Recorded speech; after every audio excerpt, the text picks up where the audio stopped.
رحم الله من قرأ الفاتحة. بسم الله.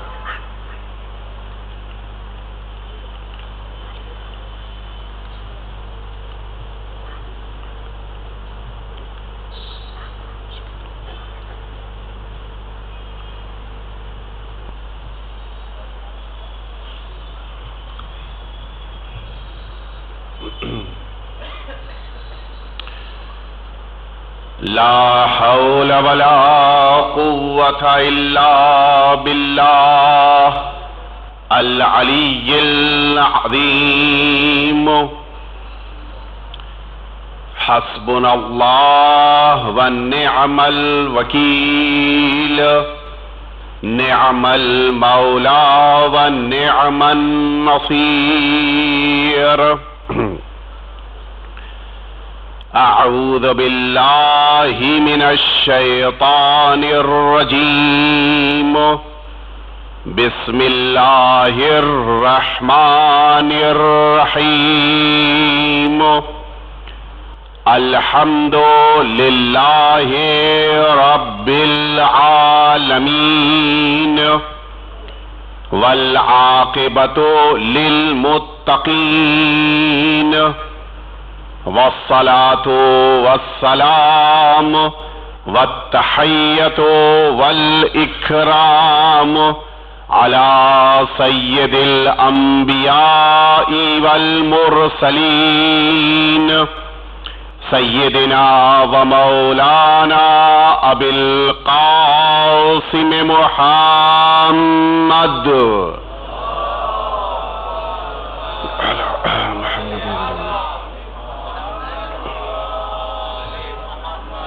صلى الله عليه وعلى أهل بيته الأطيبين الأنجبين الذين أذهب الله عنهم الرجس وطهرهم تطهيرا. اللهم صل على محمد.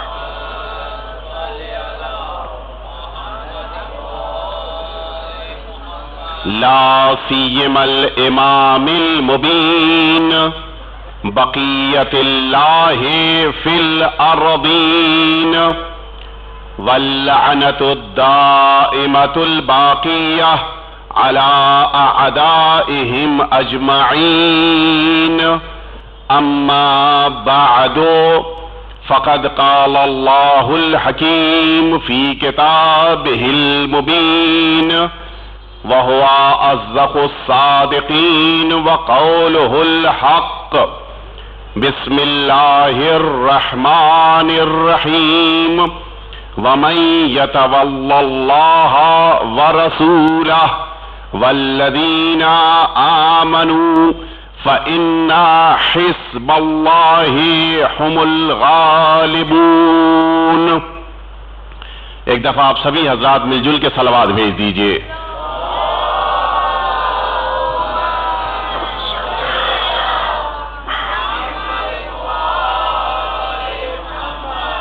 عزیزان محترم، ولایت اہل بیت اطہار کے تقاضے اس عنوان کے تحت آپ حضرات مسلسل مجالس عزا اور اس بیان کو سماعت فرما رہے ہیں. سلسلہ گفتگو آپ حضرات کے ذہنوں میں محفوظ ہے.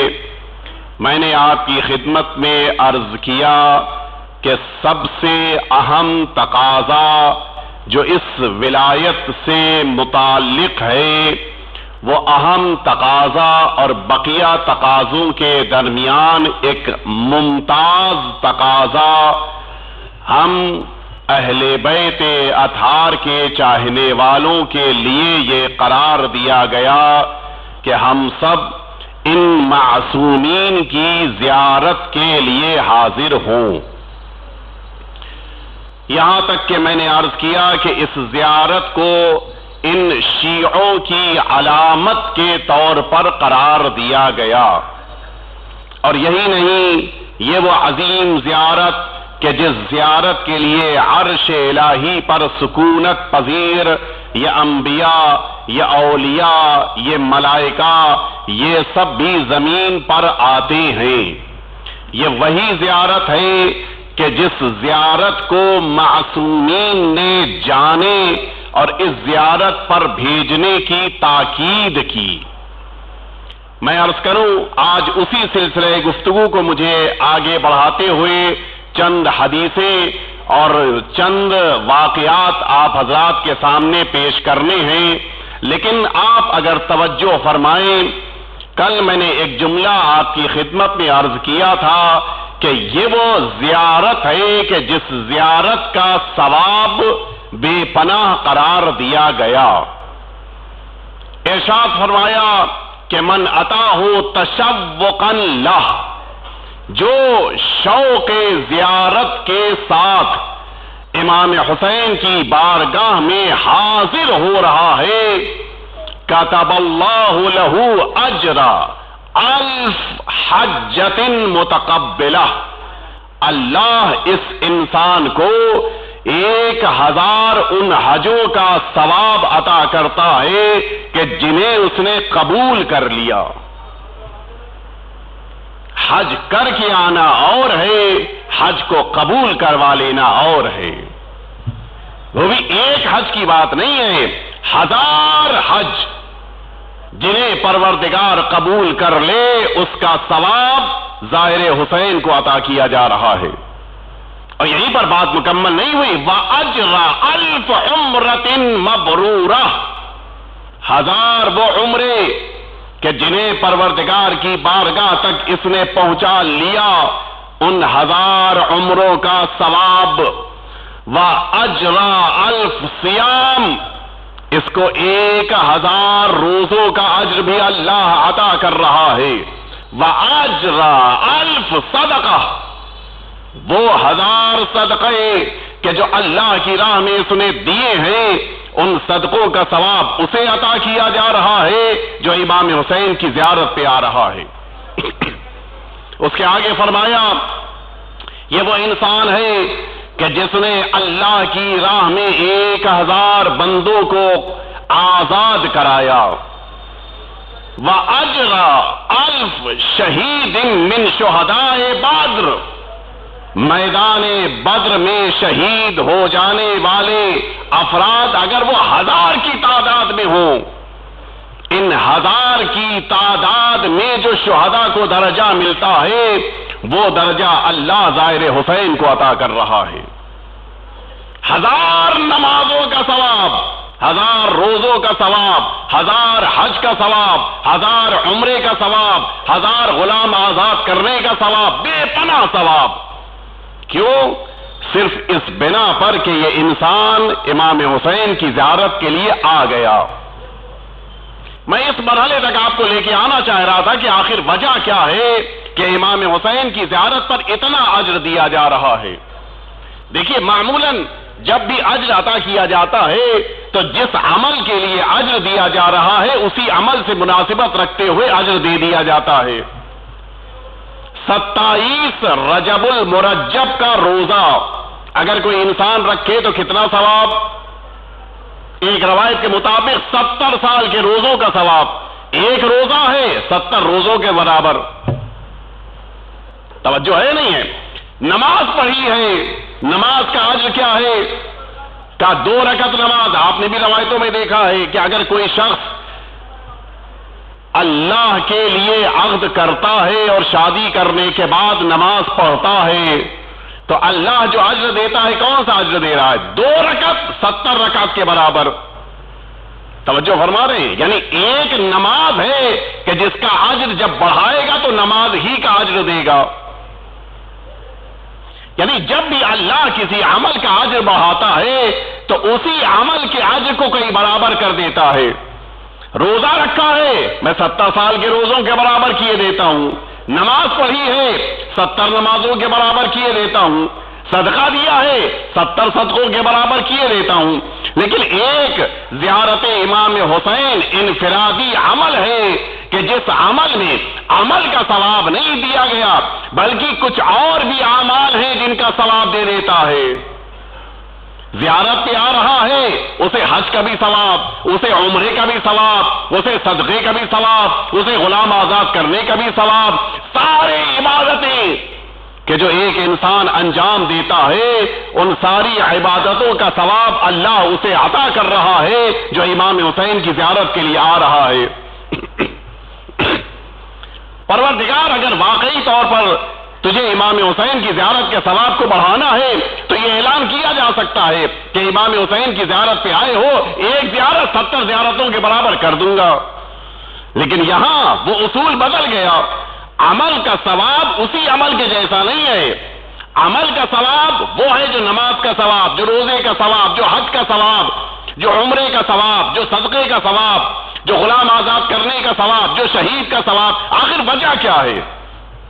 یہاں بھی اللہ یہی کام کرتا، لیکن نہیں، اللہ نے اجر کو بقیہ اعمال کے اجر سے بھی ملا دیا. یہ وجہ کیا ہے؟ اچھا، جب زیارتوں کے باب میں آپ دیکھنا شروع کریں تو واقعی طور پر محسوس ہوگا کہ اللہ نے زیارت کو کتنی اہمیت دی ہے. اور ان زیارتوں میں بھی سرکار سید الشہداء کی زیارت کو سب سے زیادہ اہمیت دی. سب سے زیادہ اہم اگر کوئی زیارت قرار پائی تو ہمارے آقا حسین کی زیارت قرار پائی. آپ جملے سنیں گے، روایتوں میں وارد ہوا کہ یہ وہ زیارت ہے کہ جس زیارت کو اللہ اور اس زیارت پر آنے والوں کو اللہ اپنے گھر کی زیارت پر آنے والوں سے پہلے دیکھتا ہے. جملے سنیں گے آپ. ہمارے اور آپ کے چھٹے امام امام جعفر صادق علیہ الصلوۃ والسلام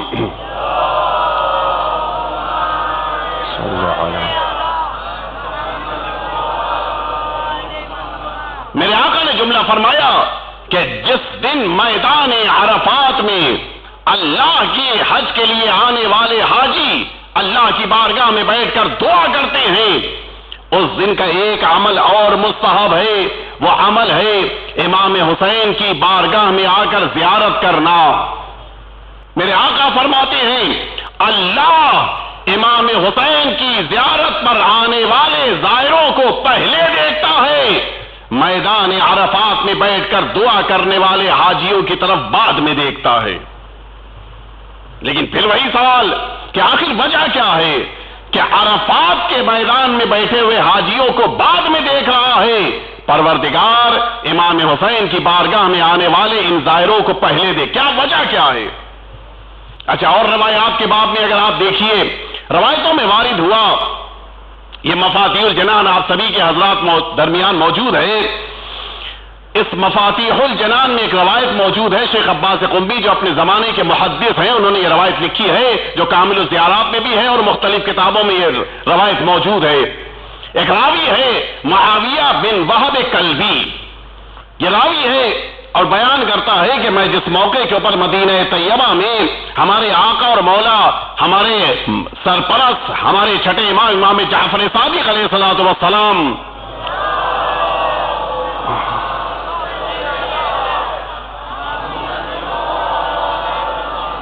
جس موقع کے اوپر مولا کی خدمت میں حاضر ہوا، میں نے دیکھا کہ فرزند پیغمبر نماز میں مصروف ہیں. میں بڑی آہستگی کے ساتھ جا کر قریب بیٹھ گیا. میں نے دیکھا کہ جب مولا کی نماز مکمل ہو گئی، مولا نے اپنے سجدے میں اپنے سر مبارک کو رکھا اور اس کے بعد دعا کرنی شروع کی. یہ توجہ فرمائیے، دعا سجدے میں میرا آقا فرما رہا ہے.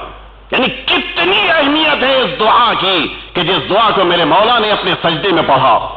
فرماتے ہیں پروردگار آج تیری بارگاہ میں دعا کے لیے ہاتھ اٹھا رہا ہوں.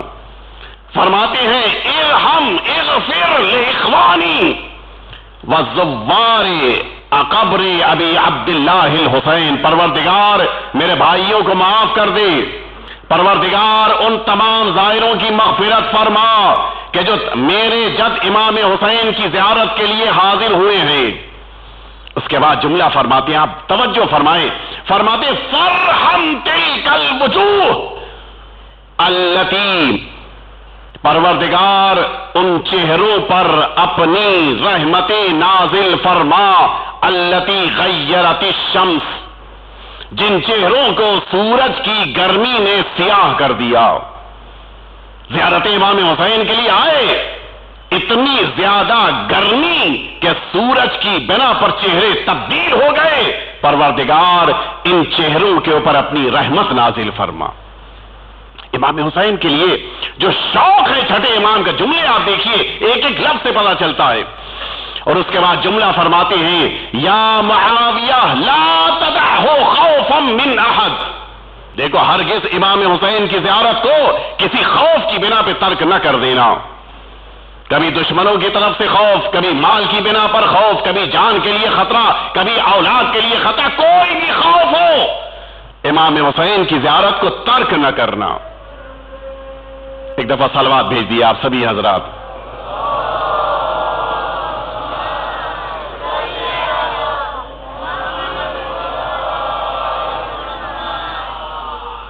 آپ حضرات صلوات کی عبادت میں مصروف رہیے۔ اللہم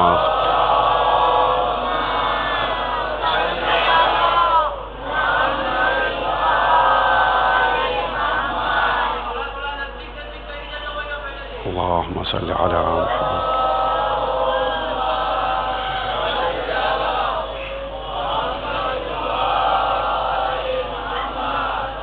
اللہم صلی علی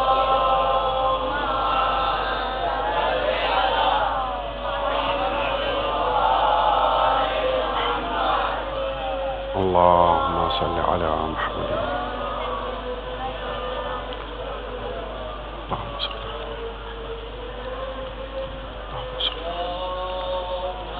اللهم صل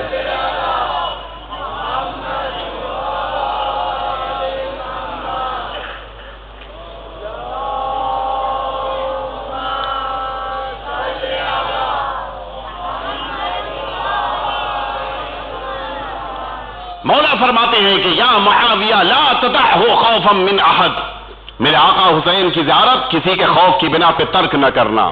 اما تحب ان تکون ممن یدعو له رسول اللہ وعلی وفاطمہ والائمہ، کیا تمہیں اس بات کا شوق نہیں ہے، کیا تم اس بات کو پسند نہیں کرتے ہو کہ تم زیارت امام حسین کی بنا پر ان لوگوں میں قرار پاؤ کہ جن کے لیے رسالت مآب دعا فرماتے ہیں، جن کے لیے امیر المؤمنین دعا فرماتے ہیں، جن کے لیے صدیقہ طاہرہ دعا فرماتی ہیں، جن کے لیے ائمہ اطہار دعا فرماتے ہیں۔ ہماری جانیں قربان ہو جائیں، معصومین کی زبان پر دعا ان کے لیے ہے جو حسین کی زیارت کے لیے آ رہے ہیں۔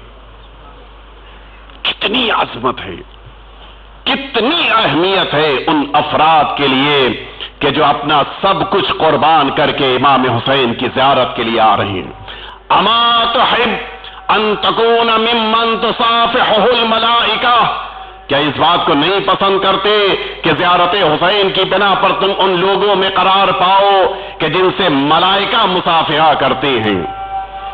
اما تحب ان تکون ممن طلاق اللہ فلا ذنب لہ، کیا تم نہیں پسند کرتے کہ ان لوگوں میں قرار پاؤ کہ جب میدان محشر میں بارگاہ رب العزت میں حاضر ہو تو زیارت امام حسین کی بنا پر اللہ ان کی گناہوں کو معاف کر چکا ہو۔ اما تحب ان تکون ممن تصافحہ رسول اللہ، کیا تمہیں یہ بات پسند نہیں ہے کہ تم ان لوگوں میں سے قرار پا جاؤ کہ جن کو رسالت مآب سے مصافحہ کرنے کا موقع مل گیا؟ کتنی اہمیت ہے میرے آقا امام حسین کی زیارت کی۔ سوال اپنی جگہ پر محفوظ ہے کہ آخر امام حسین کی زیارت کا اتنا ثواب کیوں ہے، بقیہ اعمال کا ثواب کیوں ہے؟ اس جواب کی طرف لے جانے سے پہلے ایک جملہ میں عرض کروں۔ برادران زیارتوں پہ جا رہے ہیں، بہت سے ایسے افراد ہیں جو جا چکے ہیں، یا بہت سے ایسے افراد ہیں جو جا رہے ہیں، یا بہت سے ایسے افراد ہیں جو جانے والے ہیں۔ ہم معمولاً جب کسی ایسے شخص سے ملاقات کرتے ہیں کہ جو زیارت پہ جا رہا ہے، اس سے یہ جملہ کہتے ہیں کہ میرے لیے دعا کرنا۔ یقیناً وہ آپ کے لیے دعا کرے گا، یقیناً یہ جملہ کہے گا کہ مولا جس نے مجھ سے وطن میں یہ بات کہی ہے کہ میرے لیے دعا کرنا، مولا اس کی دعا کو قبول کر لیجئے۔ لیکن یہ دعا کس نے کی؟ ایک انسان نے، ایک عام انسان نے دعا کی ہے۔ آپ سنیں گے کہ علماء نے کیا طریقہ بتایا ہے کہ تم اس ایک عمل کے ذریعے سے، اس زیارت پر جانے والے انسان کے ذریعے سے اپنے لیے معصوم سے دعا منگوا سکتے ہو۔ اہمیت دیکھیے، آپ ایک ایسا کام کیجئے کہ جس کی بنا پر یہ زیارت پہ جانے والا انسان جائے تو کچھ ایسا کرے کہ آپ کو دعا معصوم کی زبان اطہر سے مل جائے۔ کیا ان سے زیادہ معتبر کوئی زبان ہے؟ کیا ان سے زیادہ بابرکت کوئی زبان ہے؟ کیا ان سے زیادہ اہمیت والی کوئی زبان ہے؟ میں اس جملے کو عرض کرنے سے پہلے کہ آپ کو کیا کرنا ہے اس ظاہر کی بارگاہ میں، اس ظاہر سے ملاقات کے موقع پر، ایک بات میں عرض کروں آپ کی خدمت میں۔ یہ جو میں جملہ آپ کی خدمت میں عرض کرنے جا رہا ہوں، اگرچہ ہماری سوسائٹی میں کم پایا جاتا ہے، لیکن یہ سنت نبوی ہے۔ یہ جو ایک عمل ہے کہ جو اس زیارت پر جانے والے سے آپ کو انجام دینا ہے، یہ سنت نبوی ہے۔ یہ وہ عمل ہے کہ جس کو حضور اکرم نے انجام دیا ہے۔ اس بنا پر خود اس عمل میں راز چھپا ہے جو ثواب رکھتا ہے۔ آپ نے سنا ہے کہ جس موقع کے اوپر وہ آیہ شریفہ نازل ہوئی کہ یا ایھا الذین آمنوا اتقوا اللہ وکونوا مع الصادقین، اے صاحبان ایمان تمہاری دو ذمہ داریاں ہیں، تقوی پروردگار کو اختیار کرو اور ساتھ ہی ساتھ جو سچے ہیں ان کے ساتھ ہو جاؤ۔ جناب جابر نے آگے بڑھ کر پوچھا کہ یا رسول اللہ، تقوی تو ہمیں اختیار کرنا ہے، ہمیں معلوم ہے، لیکن یہ فرما دیجئے کہ یہ سچے ہیں کون؟ ہو سکتا ہے کہ ہم جنہیں سچا سمجھیں وہ سچے نہ نکلیں، اور ہوتا بھی ہے۔ دنیا میں ایک سے ایک اچھے قسم کے افراد تھے، ان کو اچھا سمجھ کے ان کا ساتھ لیا، چند دنوں کے بعد پتا چلا کہ نہیں، ظاہر میں بڑے اچھے ہیں، اندر سے بڑے خراب ہیں۔ یا رسول اللہ فرما دیجئے کہ یہ سچے ہیں کون؟ فرمایا اے جابر میں تمہیں ان سچوں کے نام بتائے دیتا ہوں۔ حضور اکرم نے اب ایک ایک معصوم کا نام بیان کرنا شروع کیا۔ ان سچوں میں سب سے پہلی ذات امیر المؤمنین کی ہے، ان کے بعد امام حسن، ان کے بعد امام حسین، ان کے بعد امام سجاد، ان کے بعد امام محمد باقر۔ یہ پانچواں لفظ استعمال کیا۔ ایک دفعہ صلوات بھیج دیں آپ حضرات۔ اللہ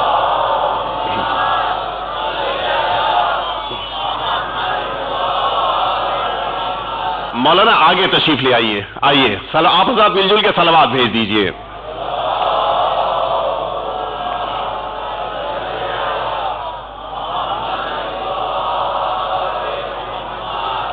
ایک دفعہ اس سے بہتر درود بھیج دیں آپ سبھی حضرات۔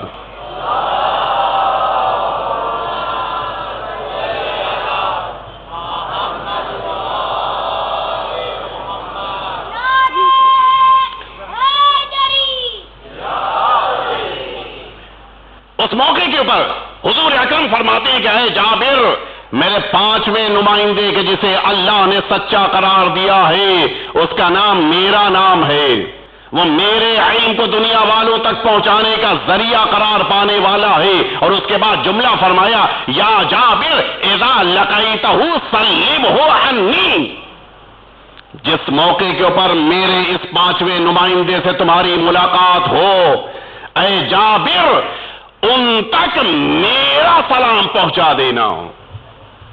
توجہ فرمائی آپ نے، یہ حضور اکرم کی سنت ہے۔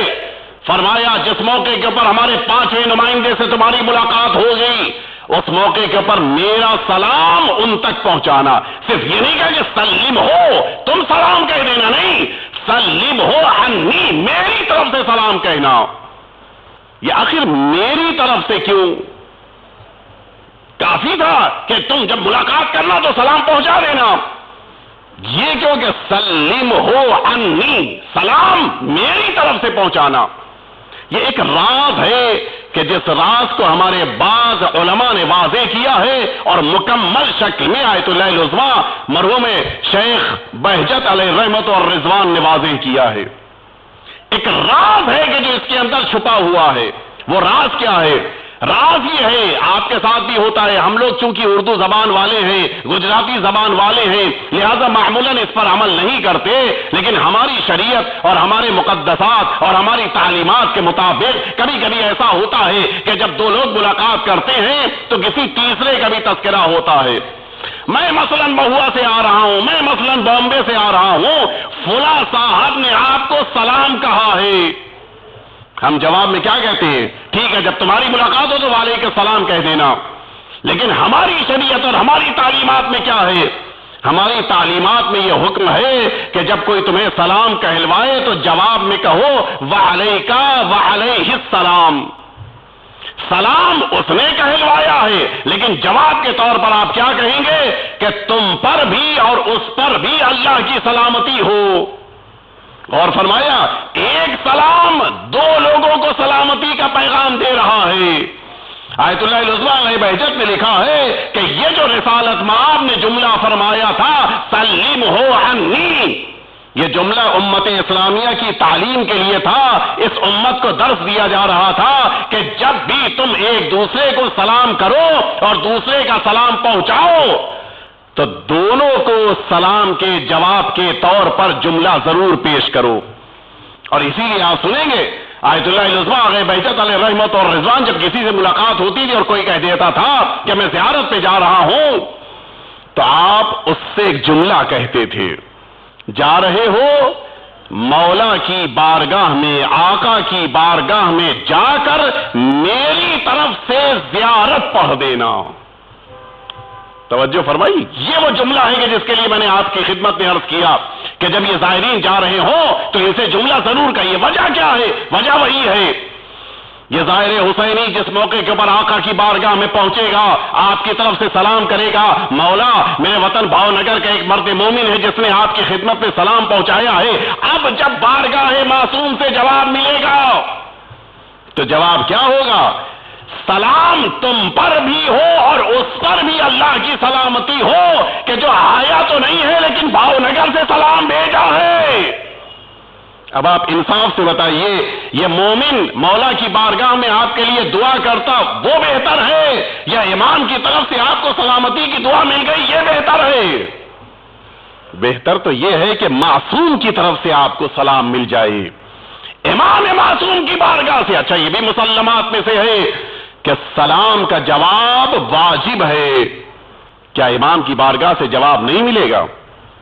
ضرور تاکیداً جب کوئی زیارت پہ جا رہا ہو تو اس سے تاکیداً کہیے کہ میری طرف سے تم زیارت پڑھنا، میرا سلام پہنچا دینا۔ متوجہ ہوئے؟ یہ یہاں تک میں نے آپ کو صرف اس لیے پہنچایا کہ گفتگو کا آغاز میں نے وہاں سے کیا تھا کہ اتنی فضیلتیں بیان کی گئی اس زیارت کی کہ آقا کی بارگاہ میں آؤ تمہیں 1000 حج کا ثواب ملے گا، تمہیں 1000 روزوں کا ثواب ملے گا، تمہیں 1000 عمرے کا ثواب ملے گا، تمہیں 1000 نمازوں کا ثواب ملے گا، تمہیں 1000 شہیدوں کا ثواب ملے گا، تمہیں 1000 صدقے کا ثواب ملے گا، تمہیں 1000 غلام آزاد کرنے کا ثواب ملے گا۔ اتنا ثواب کیوں؟ اتنا کافی تھا، ایک زیارت کی ہے 70 زیارتوں کا ثواب لیتے جاؤ۔ یہ بقیہ عبادتوں کا ثواب کیوں مل رہا ہے؟ اس کی ایک وجہ بیان کی گئی ہے کہ جو اس سلسلہ گفتگو کی میری آخری بات ہے، وجہ یہ ہے کہ دیکھیے عمل کا ثواب یقیناً اسی کے جیسا ہونا چاہیے، اصول یہی ہے، اور ہے بھی، میں نے مثالیں دی تھی 5-6 آپ کی خدمت میں کہ جہاں پر شریعت میں ایک عمل کا ثواب اسی کے جیسا ہے۔ 2 رکعت نماز 70 رکعت نماز کے برابر، ایک دن کا روزہ 70 سال کے روزوں کے برابر، روزہ روزے کا ثواب رکھتا ہے۔ لیکن امام حسین کی زیارت بقیہ بہت سی عبادتوں کا ثواب رکھتی، وجہ کیا ہے؟ کبھی کبھی ایسا ہوتا ہے کہ عمل جب ہماری نظروں کے سامنے آتا ہے تو عمل بڑا مختصر سا ہوتا ہے۔ جیسے میں ایک مثال دے دوں آپ کی خدمت میں، آپ کے بھاؤ نگر میں ماشاءاللہ سے روڈز کے اوپر کراؤڈ بہت ہے، رش بہت ہے، ٹریفک ہے جو رواں دواں ہے، اور اس ٹریفک کے درمیان اگر آپ غور کریں تو کبھی کبھی یہ معصوم بچے 4 سال 5 سال کا بچہ کہ جسے روڈ کراس کرنی ہے اس کو اس طرف توجہ ہی نہیں ہے کہ دائیں طرف سے گاڑیاں آ رہی ہیں یا بائیں طرف سے آ رہی ہیں۔ بچے جس مقصد کو لے کر آگے بڑھتے ہیں سیدھے اسی پر نظر رہتی ہے، نہ انہیں دائیں دیکھنا ہے نہ بائیں دیکھنا ہے۔ 4 سال کا بچہ روڈ کراس کرنے کے لیے سیدھا دیکھتا ہوا چلا جا رہا ہے، اور ادھر آپ یہ دیکھ رہے ہیں کہ تیز رفتار 4 ویلر ہے جو بڑی رفتار سے چلی آ رہی ہے۔ اگر یہ تیز رفتار گاڑی اس 4 سال کے بچے کے قریب پہنچ گئی تو یہ بچہ دنیا میں زندہ نہ بچے گا۔ اب آپ کیا کریں گے؟ اب اتنی مہلت تو نہیں ہے کہ اس گاڑی کو روکا جائے، اس لیے کہ وہ بریک لگاتے لگاتے وہ بچے تک پہنچ جائے گا، لہذا گاڑی کو نہیں روکنا ہے۔ کیا کرنا ہے؟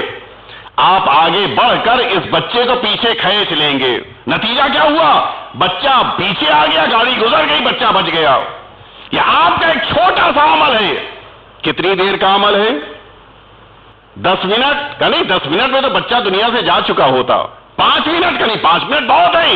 1 منٹ کا نہیں، آدھے منٹ کا ہے۔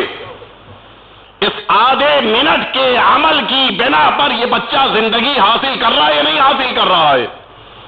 اب یہ بچہ کہ جو 4 سال کی عمر میں اگر آپ نہ بچاتے تو مر جاتا، یہ بچہ 4 سال سے اور بڑھا، 6 سال، 8 سال، 10 سال، 15 سال۔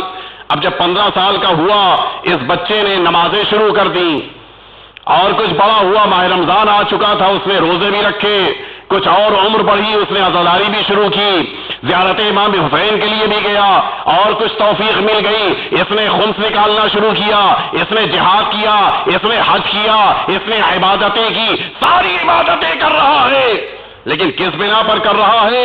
نماز اس لیے پڑھ رہا ہے کہ اس کو 4 سال میں آپ نے بچایا تھا، روزہ اس لیے رکھ رہا ہے کہ 4 سال میں آپ نے اسے بچایا تھا، حج پر اس لیے جا رہا ہے کہ 4 سال میں آپ نے اس کو بچا لیا تھا۔ اب نتیجہ کیا ہے؟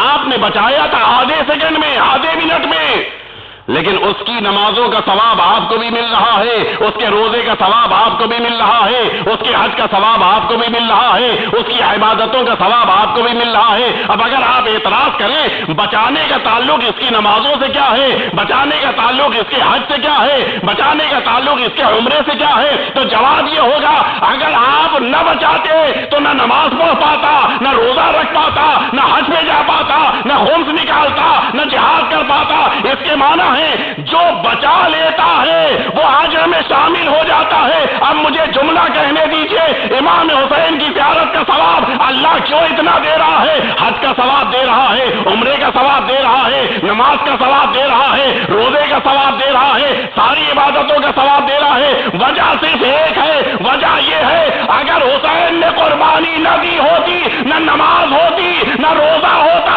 نہ حج ہوتا، نہ خمس ہوتا، نہ جہاد ہوتا، نہ حسین کی قربانی ہوتی تو آج اسلام مل چکا ہوتا۔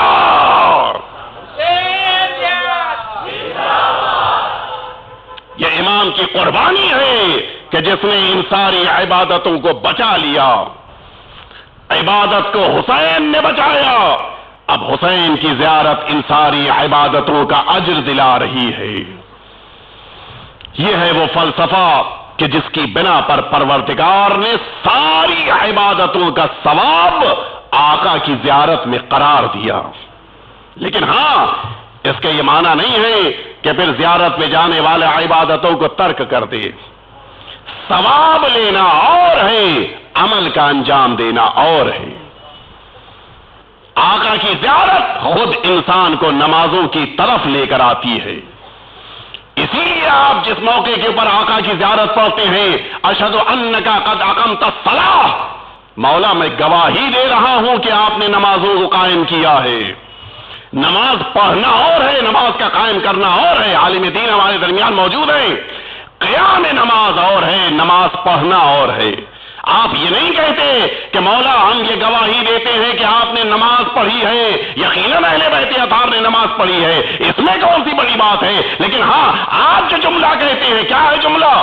اشہد انک قد اقمت الصلاۃ، میں گواہی دیتا ہوں کہ آپ نے نماز کو قائم کیا ہے۔ قیام نماز میں وہ ساری چیزیں آتی ہیں جو نماز کے قائم کرنے کا ذریعہ بن جائیں۔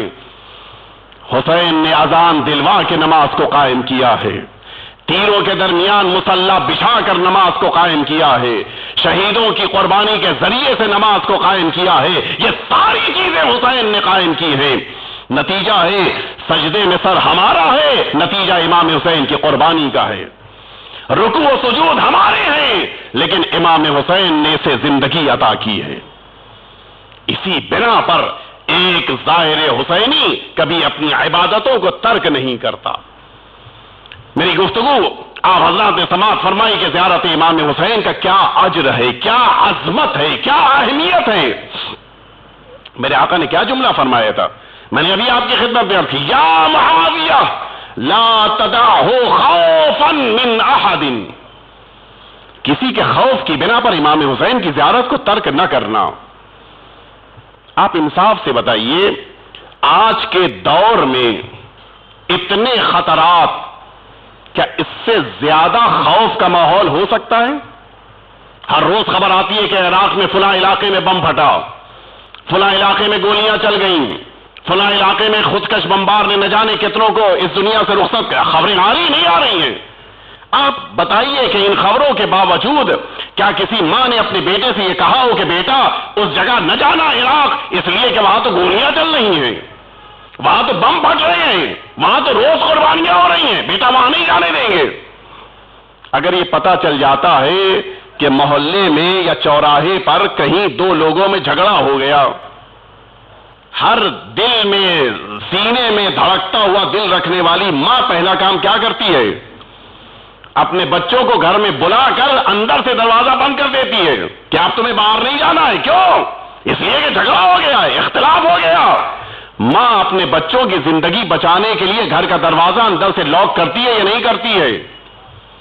جس ماں کو اپنے بچے سے اتنی محبت ہے، وہی ماں اپنے بچے کو جہاں گولیاں چل رہی ہیں، جہاں بم پھٹ رہے ہیں، جہاں پہ مشکلات ہیں، وہاں زیارت پر بھیجنے کے لیے، ایئرپورٹ سی آف کرنے کے لیے آتی ہے یا نہیں آتی ہے؟ یہ ماں کی محبت کہاں چلی گئی؟ یہ ماں کیا اپنے بچے سے محبت نہیں کر رہی ہے؟ کیوں زیارت پہ بھیج رہی ہے؟ وہاں تو خطرات ہیں، وہاں تو مشکلات ہیں، اور صرف یہی نہیں ہے کہ بھیج دیا، بلکہ 15 دن، 20 دن، 22 دن، 24 دن کے بعد دوبارہ ایئرپورٹ کے پر بڑے اطمینان کے ساتھ اپنے بچے کو لینے کے لیے آ رہی ہے۔ یہ اطمینان کہاں سے پیدا ہوا؟ یہ اطمینان کیوں اس کو حاصل ہو گیا؟ کہاں اطمینان کی صرف وجہ یہ ہے کہ جانتی ہے بچہ کس کی زیارت کے لیے گیا ہے؟ حسین اولاد عطا کرتے ہیں، لیتے نہیں ہیں۔ صلوات دیتے محمد و آل محمد پہ۔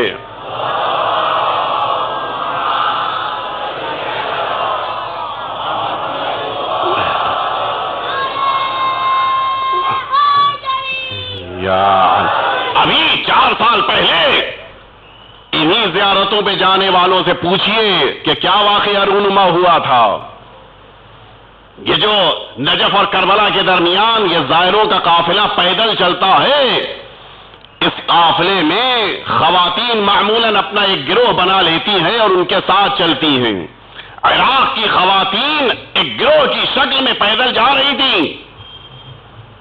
ایک موقف میں وہ جگہ کہ جس جگہ کے اوپر یہ انجمنیں اپنا سینٹر اور مرکز بناتی ہیں کہ جہاں پر ان زائرین کو کچھ دیر آرام کا موقع فراہم ہوتا ہے، وہ بھی جس طرح کی خدمت اس جگہ پر ان زائروں کی ہوتی ہے وہ خود بے مثال ہے۔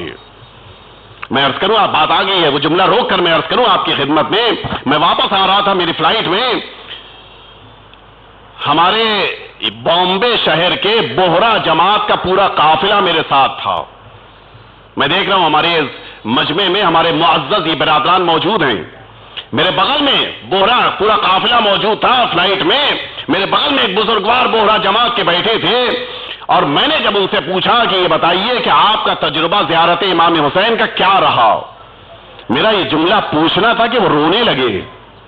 خیریت آپ رو رہے ہیں؟ کہ میں بھی نجف سے کربلا پیدل گیا تھا، اور رات میں میں ایک اسی انجمن کے سینٹر میں رات گزارنے کے لیے آرام کر رہا تھا۔ نصف شب کے بعد مجھے ایسا لگا کہ جیسے کوئی میرے پیر کے پاس موجود ہے۔ مجھے خوف محسوس ہوا کہ کہیں ایسا تو نہیں جو ایک بیگ میں لے کے چلا ہوں وہ بیگ میرا اٹھانے کوئی آیا ہو۔ کہتے میں گھبرا کے اٹھ کے بیٹھ گیا، میں نے دیکھا ایک بوڑھا عراقی جس کی آنکھوں سے اشک جاری ہے، وہ میرا پیر دبا رہا ہے۔ سنیں گے آپ؟ وہ مومن کہتا ہے کہ میں نے اس عراقی سے پوچھا کہ جانتے ہو میں کون ہوں؟ کہ نہیں مجھے نہیں پتا ہے۔ کہ میں ہندوستان سے آیا ہوں، بامبے کا رہنے والا ہوں، کہ میں تھوڑی بہت عربی جانتا تھا، میں نے اپنی بات اس کو سمجھانی شروع، مجھے جانتے ہو کون ہوں؟ کہ میں نہیں جانتا، کہ میں ہندوستان بامبے سے آیا ہوں، کہ مجھ سے کیا تعلق، کہ میں بوہرا جماعت سے ہوں۔ آپ جواب سنیں گے، اس امام حسین کے خدمت گزار نے ایک پلٹ کے جملہ کہا، مجھ سے اس سے تعلق نہیں ہے کہ تمہارا تعلق کس مذہب سے ہے، مجھ سے اس سے تعلق نہیں ہے کہ تمہارا کس مسلک سے تعلق ہے، بس میں اتنا جانتا ہوں کہ تم حسین کی زیارت کرنے جا رہے ہو۔ یہ جذبہ صرف امام حسین عطا کرتے ہیں۔ مسلکوں کے اختلاف حسین کی بارگاہ میں ختم ہو جاتے ہیں، مذہبوں کے اختلاف حسین کی بارگاہ میں مٹ جاتے ہیں۔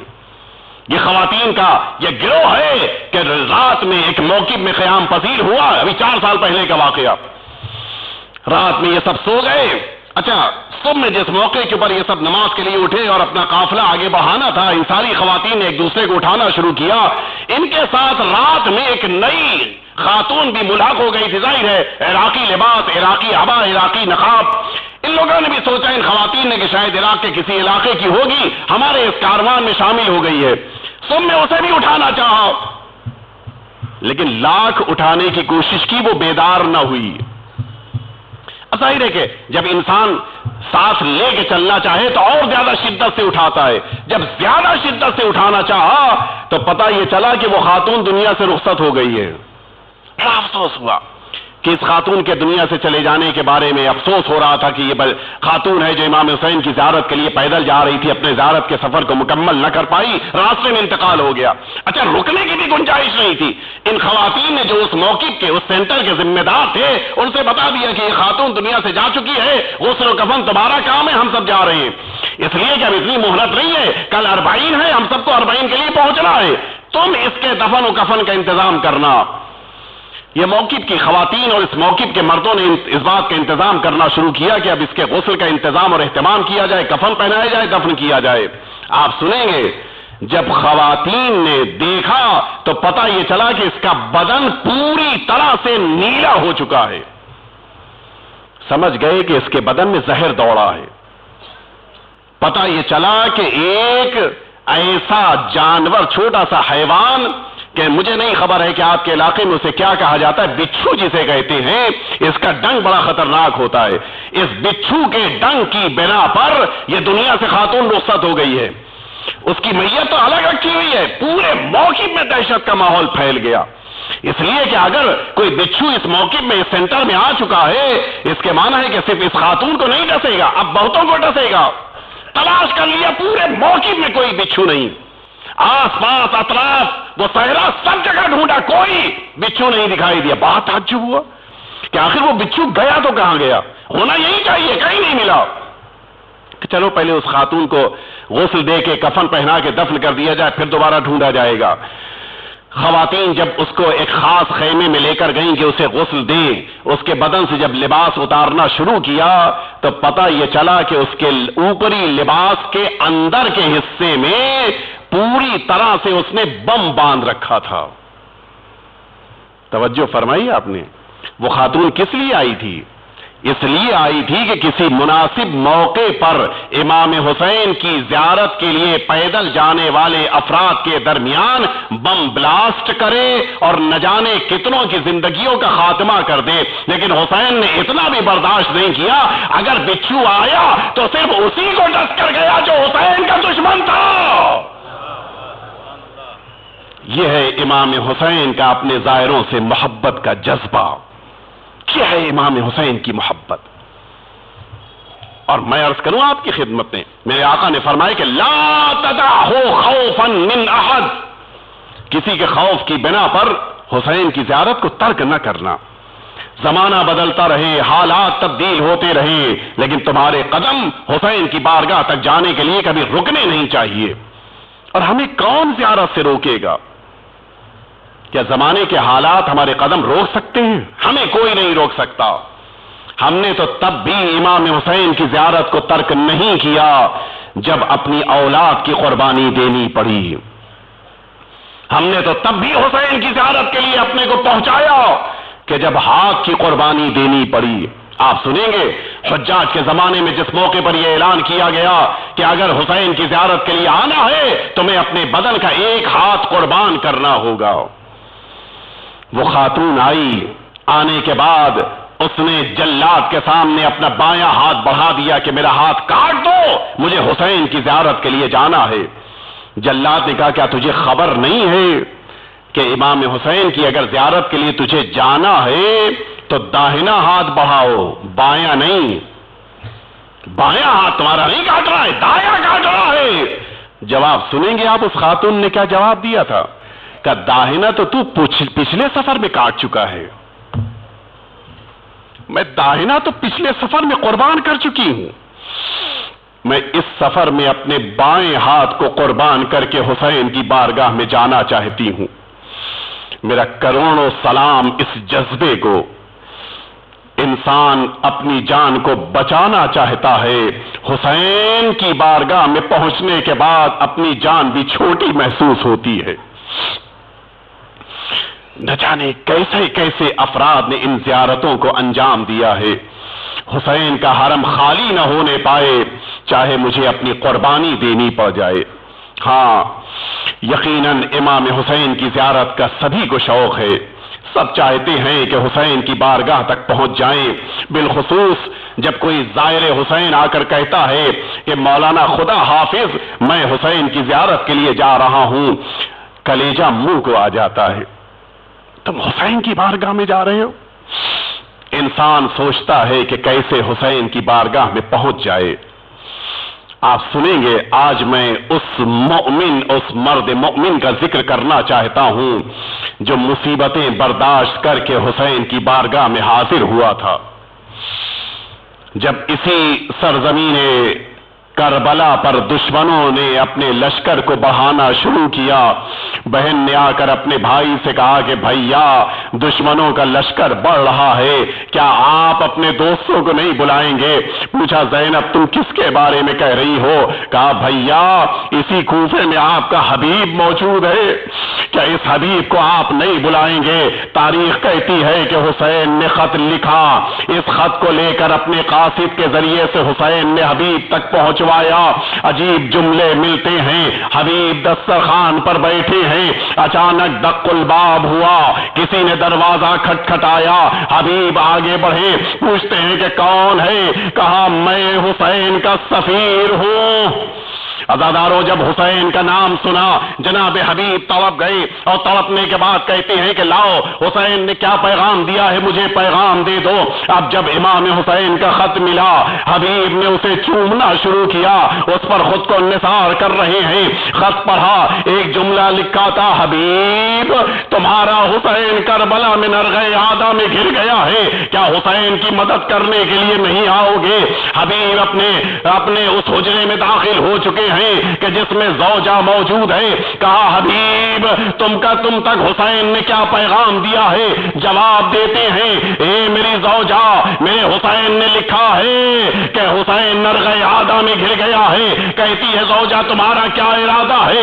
حبیب نے امتحان کے طور پہ جملہ کہا ارے یہ شہزادوں کی جنگ ہے، حبیب سے کیا تعلق ہے؟ یہ جملہ سننا تھا. زوجہ نے برجستہ کہا اگر یہی صورتحال ہے تو گھر میں تم بیٹھو، میں مدد کے لیے جا رہی ہوں. آزادارو حبیب نے کہا ارے کیا میرا حسین مجھے بلائے؟ اور حبیب مدد کے لیے حاضر نہ ہو. ہاں غلام سے کہا جا کر کوفے کی سرحد پہ کھڑا ہو جا، حبیب آ رہا ہے اور اس گھوڑے کے ذریعے سے حسین کی مدد کرنے کے لیے جائے گا. ہاں آزادارو عجیب جملے ملتے ہیں. زوجہ سے رخصت ہوئے حبیب دھیرے دھیرے بغیر کچھ ظاہر کیے ہوئے اب جو کوفے کی سرحد کے اوپر پہنچے عجیب منظر دیکھا. گھوڑے کے کانوں کے قریب یہ غلام اپنے سر کو لے جا کر آہستی سے جملہ کہہ رہا ہے اے میرے آقا کے گھوڑے ارے پریشان نہ ہونا، اگر میرے آقا کو دیر ہو گئی میں جاؤں گا، حسین کی نصرت کرنے کے لیے یہ غلام جائے گا. حبیب نے آواز دیا جا تجھے میں نے اللہ کی راہ میں آزاد کر دیا. عجیب جملہ کہتا ہے آقا جب تک دنیا کی زندگی تھی اپنے ساتھ رکھا، اب جب جنت کی طرف جا رہے ہیں غلام کو چھوڑ کر جا رہے ہیں، حبیب اپنے غلام کو بھی لے کر آگے بڑھے۔ ہاں زاداروں، ادھر حسین سارے اصحاب کے درمیان تشریف فرما ہے، عجیب جملہ کہتے ہیں، اب ان قریب میرا ایک دوست آنے والا ہے۔ حسین کو انتظار ہے، حبیب کوفے کی طرف سے آ رہے ہیں، ہزاروں جملہ ملتا ہے۔ اب جب حبیب حسین کی بارگاہ میں پہنچے، اچانک جناب فضہ پہنچی اور جملہ کہتی ہے، اے حبیب، ارے زہرا کی لاڈلی زینب نے سلام کہا ہے۔ ہزاروں بس مجلس مکمل ہو گئی، حبیب نے یہ جملہ سنا، تڑپ گئے، ارے اب یہ وقت آ گیا ہے رسول زادی غلاموں کو سلام کہلائے۔ میں کہوں گا حبیب، ارے ابھی تو وقت ہے، ابھی کچھ لمحات باقی ہے، ذرا عصر عاشور کے ہنگام میں خیموں کے قریب آ جانا۔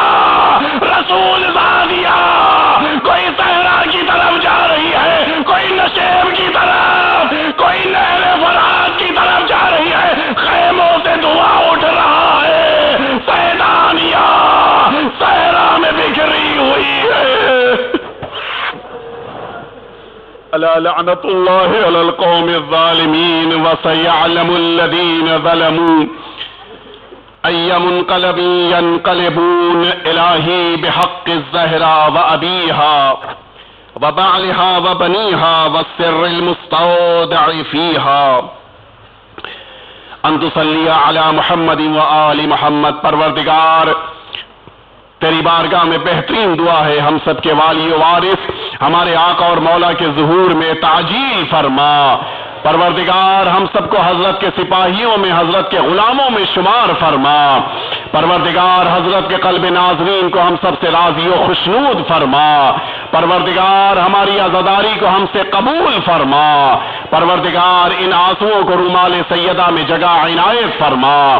پروردگار شب اول قبر سرکار امیر المؤمنین کی زیارت اور شفاعت نصیب فرما۔ پروردگار یہ عزاداران امام حسین دنیا میں جہاں جس علاقے میں بھی جس انداز سے بھی عزاداری کر رہے ہیں، پروردگار ان سب کی جان، مال، عزت، آبرو اور ایمان کی حفاظت فرما۔ پروردگار جناب زینب اور جناب سکینہ کے روزوں کو دشمنوں کے شر سے آزاد فرما۔ ان مقدس بارگاہوں کی زیارت نصیب فرما۔ پروردگار جنت البقیع کو آباد فرما۔ پروردگار اہل بیت اطہار بالخصوص سرکار سید الشہداء کی زیارت ہم سب کو نصیب فرما۔ پروردگار جو مؤمنین بیمار ہیں بالخصوص جنہوں نے دعاؤں کے لیے کہا ہے، پروردگار ان تمام مؤمنین کو شفائے کامل و عاجل عنایت فرما۔ جو مؤمنین اس دنیا سے اٹھ گئے ان سب کو جوار اہل بیت میں جگہ عنایت فرما۔ ربنا تقبل منا انک انت السمیع العلیم۔